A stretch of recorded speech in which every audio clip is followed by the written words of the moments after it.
Today was a busy day with news for The Sims 4 for rent. Hello, my name is Jennifer and welcome to my Sims 4 news video. So we got a mold, death, information, and video. We got a developer frequently asked questions, a blog post, a date for the live stream, and more. So the day started with this short video shared across different social media platforms, including this tweet about bewaring the mold in room 4. And then it shows a little short video clip of them, living their normal life, being very happy, finding romance, and everything looks really good until this scene. And you can see that it looks like something's happening there. And then the mold is growing and building and, it claims its first victim. And then we look like we can have an exterminator for it, but that doesn't seem to work very well. And it looks like you can clean it, but that also didn't seem to work very well. And then it ends with that mold in room 4 and The Sims 4 for rent. And it had like very creepy music going along with it. So there was a couple of responses to this tweet about the mold. And one was someone asking about when the live stream was. And the response there was that our deep dive on The Sims 4 for rent will take place this Friday. More details coming soon, which I never did see anything else at the time that I'm recording this, but I would guess that it's likely to be at 11 a.m. Pacific. That is the usual time for when they do live streams. That's 2 p.m. Eastern. That's the time zone I am in, but they will obviously announce for sure soon, and I could be wrong. And then someone else, I saw a couple of people say this, about the mold is not the thing they're not looking forward to. And the response there was, no worries, mold is an optional lot challenge that can be attributed to any residential lot in any livable world. So essentially, it is a lot challenge. It is not unique to this lot type, but it can be any residential lot that you can put it on if you want to have it. So then there was this fun tweet from SimGuruNinja, high-key excited for rent gameplay deep dive this Friday, but then he shows this with like multiple little units, which of course we know it's 6. But there is a cheat, which was discussed in the blog post. But there was also this tweet on the weekend after I had done my video about like the number of lots, which shows that you can do change of vacancy visual, move, household, purchase, rental home, or ruminate on renting. That is like a sign that comes with the game. And then I'm going to now talk a little bit, or a lot probably, about the for rent frequently asked questions with the devs. And it's divided into sections by key features. There were 4 different sections. So we're going to start with the first one, which was the new lot type. How many units can be contained within a residential rental? 6 units can be in a residential rental, but there is a cheat, which is shown here. It's bb.increase rental unit cap on or off, but there is a max of 99 units per save. So I can't see me personally using that, but I could see that some people won't be very happy with that because, they would have liked to have more. I am a little surprised that it's just a max hard cap max. I would have thought that would have been handled kind of like how the household limits are, or the Sims, the number of Sims that you have. They recommend, I think it's 80. I don't have it in front of me. And then you can have different levels of caps and it can be unlimited.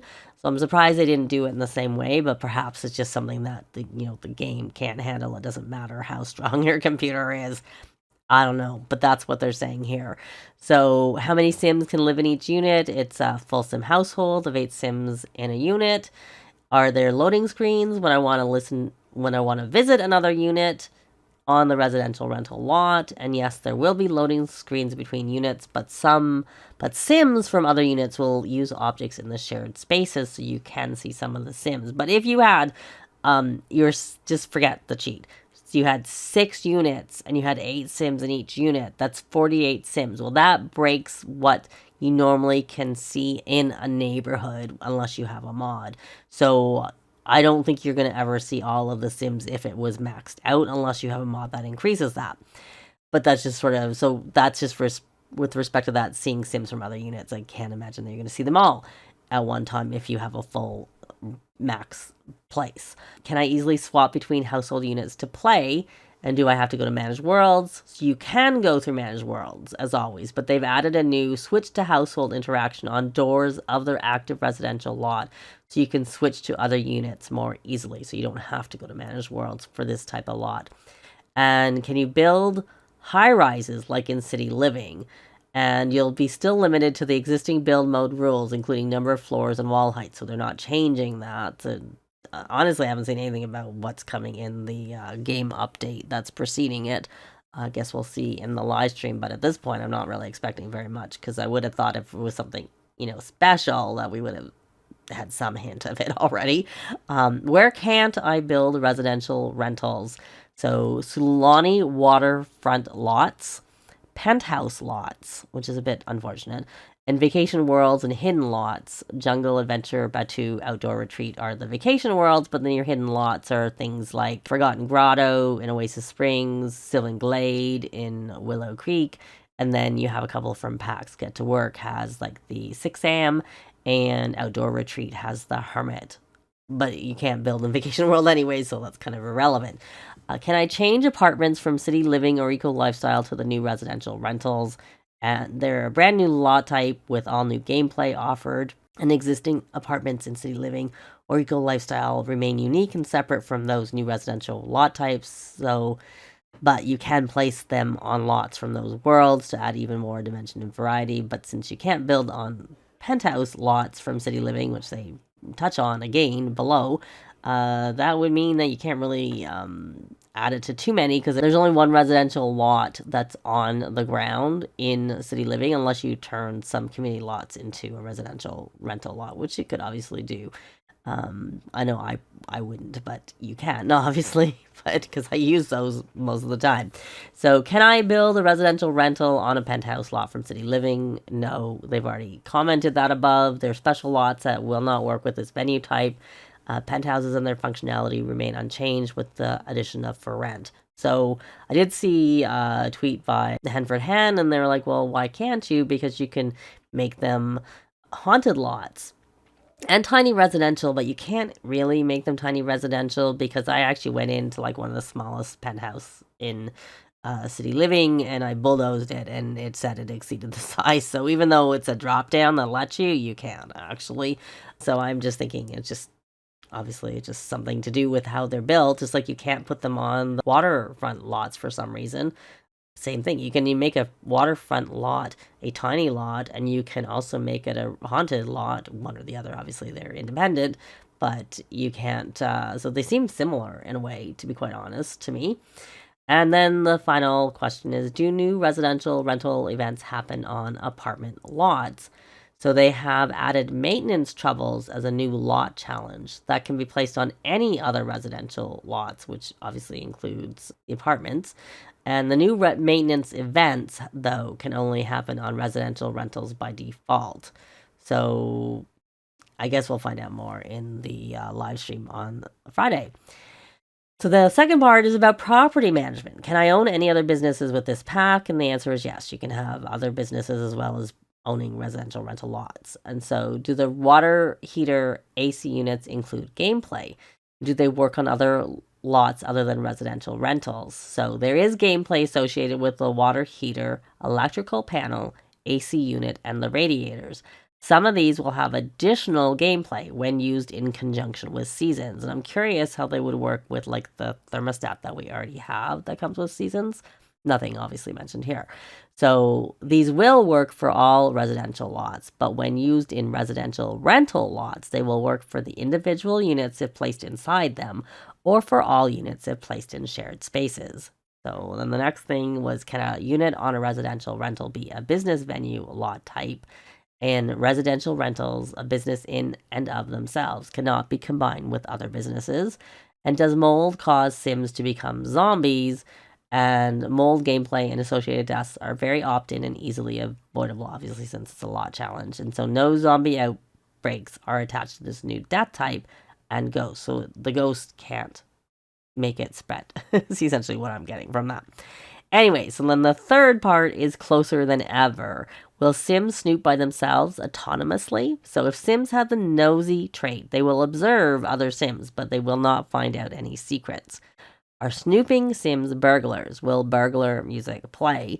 The iconic Sim burglar experience intrudes our thoughts for another day, which seems like I kind of think we're going to get the burglar at some point, but whatever. That's just my thought. Snooping and secrets are subtly different, although can be combined with the kleptomaniac trait for some fun and interesting active gameplay. So that seems like it's something that you can combine and play with the Sim, but not that is going to happen autonomously with a Sim who you're not playing with. Though kleptomaniac Sims steal things autonomously, so I'm not really sure. Anyways, now for the final part, which is called Bustling and Beautiful, and is mostly about the new world, but has a couple little miscellaneous things thrown in. So how many new lots are there? 2 neighborhoods, 9 lots. That ties to what was leaked, that video I did on the weekend. Those lot sizes also tie to a leak that I saw afterwards, which I will show here. So it was by Thematically, but he didn't actually leak it. It was an anonymous account that leaked it, but he had a clearer version of it. But you can see there that, you know, the 4 neighborhoods in the one, 4 lots in the one, 5 in the other neighborhood, and 3 of them are empty. The biggest is that 40 by 30, which was noted on that blog post, and luckily that is one of the empty ones. Luckily, I'm happy that that's one of the empty ones. Each neighborhood has a community lot, park in the one, that's the second largest lot, 30 by 30, and then a lounge, bar, or pub. I can never remember those symbols, but the 20 by 20 in the other neighborhood. And, you know, they are quite small, and at least 3 of them are empty. I'm kind of glad. And only 2 are actually residential rental lots, so which is kind of good in a way because of the fact that, you know, you're limited for how many you can have in a save, so it's good that they don't have too many here, that you can place them wherever you want in your various worlds. So one thing I saw today, but was shared yesterday, was that this person's humble take on Toomerang's lot sizes as an SE Asian, small blocks of tightly packed in apartments are pretty much the norm in SE cities, especially older ones. So the small lot sizes kind of make sense. And it's fair for a pack that's focused on owning properties to have bigger lots, but I'd argue you can put those lots anywhere else in the context of SEA, where even the smallest block gets divided further by zigzagging alleyways. I'm fine with the small lot sizes we're getting. But the number of lots is a different story. They would have preferred more than 9. So again, you can see the lot sizes and the number of each type there on this blog post, which tied to that screenshot that I showed. And moving on, do secrets and snooping work with any sim and on any lot, or only on residential rentals? Yes, these are available for all lots, not just residential rentals. What new animals are in the animal sanctuary? Is it a rabbit hole? The Tiger Sanctuary in Toomerang is a rabbit hole activity for Sims. While your Sims adventure off screen, you'll navigate the best choice path to earn them new cool rewards and unlockables. So that kind of seems a little bit like the caverns that comes with Horse Ranch, where you get to choose what option you're going to do. Unlike with the cave in Island Living, where it just is what it is and you don't get to choose. Or even like when you go to space with the rocket ship, you can choose a lot of times what the options are. So I hope the rewards are more like going to space than honestly the caverns and Horse Ranch, because I find those rewards are pretty pathetic, given that your Sims end up with like a 6 or 8 hour days moodlet that you can't even get rid of with a moodlet solver. Obviously, UI cheats, you could get rid of it, but my point is that generally you can't just get rid of it easily with in-game mechanics. Anyways, moving on, hopscotch and marbles. What age groups can play these activities? Is it only children? So marbles is child specific, but collecting marbles is available even after you've become an adult. So that seems similar to the void critters, where, you know, you can collect them at any age, but you can only play with them as children, which I find that disappointing with the void critters, so it's a little disappointing here too, but at least it's something more for children to do.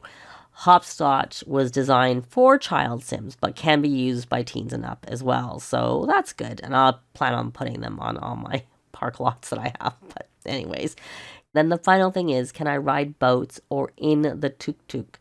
No, boats and tuk-tuks are just for ambiance. And I'm sorry if I said that wrong, but that's my guess. Anyways, so that is it for the blog post. I did see one other tweet that I thought was kind of funny from SimGuruNinja.